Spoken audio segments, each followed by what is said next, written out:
सिद्धि बुद्धि प्रदे देवी भुक्ति मुक्ति प्रदायनी मंत्र पूते सदा देवी महालक्ष्मी नमस्तुते। नमस्कार दर्शकों, स्वागत है आप सभी का ज्योतिष वास्तु रत्न के सुपरहिट कार्यक्रम में। मैं हूं ज्योतिषाचार्य एवं रत्न विशेषज्ञ रजत शर्मा।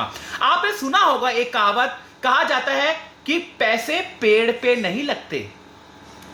लेकिन आज हम एक ऐसे ग्रह के बारे में बात करने जा रहे हैं जो कि अगर कुंडली के अंदर उस भाव में है तो आप ये समझ लीजिएगा कि उस इंसान के लिए पैसे पेड़ पर ही लगे हुए हैं। तो कृपया करके इस वीडियो को पूरा सुनिएगा, पूरा देखिएगा, आपको बहुत अच्छी और बहुत ही इंफॉर्मेटिव जानकारी सुनने और समझने को मिलेगी। साथ ही साथ अगर आपने मेरे चैनल को सब्सक्राइब नहीं किया है और इस वीडियो को लाइक नहीं किया है तो प्लीज गुजारिश करना चाहूंगा कि मां लक्ष्मी के नाम पर हमारे चैनल को सब्सक्राइब करें और इस वीडियो को लाइक करना बिल्कुल ना भूलें। दर्शकों, हम लोग बात कर रहे हैं शुक्र ग्रह की। जी हां, शुक्र ग्रह।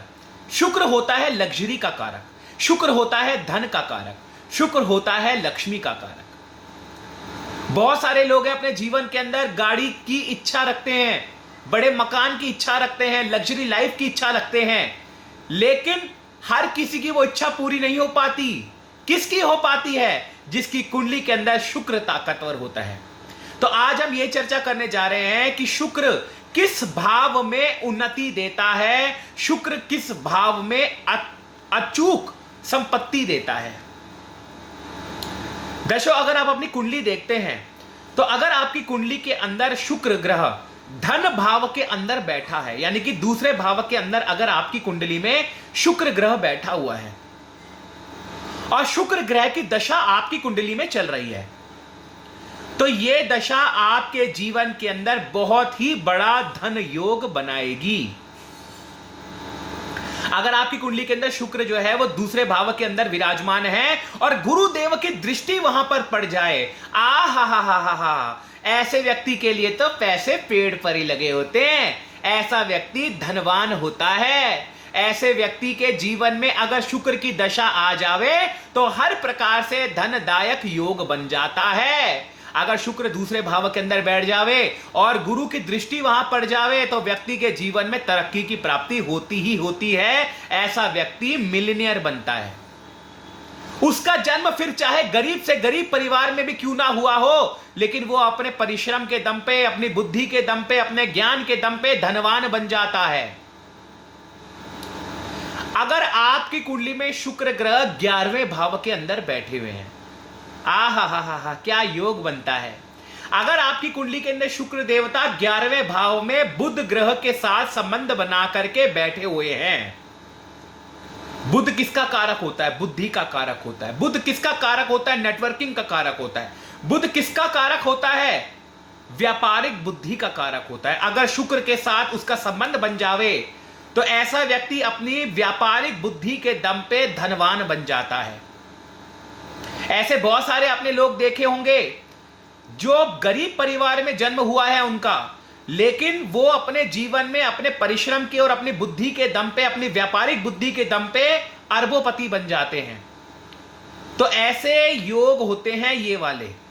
अगर आपकी कुंडली के अंदर शुक्र और बुध का युति संबंध बन जाता है और 11वें भाव के अंदर बन जाता है तो शुक्र की दशा में या बुध की दशा के अंदर व्यक्ति धनवान बन जाता है। व्यक्ति अपने जीवन के अंदर हर प्रकार से तरक्की और उसे प्रसिद्धि की प्राप्ति होती है। ऐसा मेरा मानना है, ऐसा मेरा विश्वास है। अगर आपकी कुंडली में शुक्र पंचम भाव के अंदर बैठे हुए हैं तो ऐसे व्यक्ति की लव मैरिज होती है। ये मेरी सुनने वाली बात है। और आपकी पत्नी जो होगी ना, वो कोई बड़े घर की बेटी होगी, पैसे वाले घर की बेटी होगी।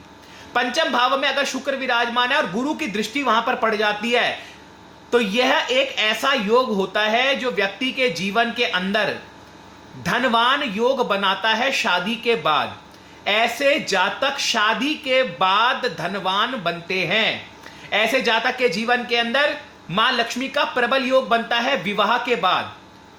उन्हें कोई ऐसी लड़की मिल जाती है जिसका परिवार बहुत धनवान होता है और उसके पैर उसके घर में, उसके जीवन पर पड़ते ही उसके जीवन में हर प्रकार से उन्नति और तरक्की के प्रबल योग बन जाते हैं।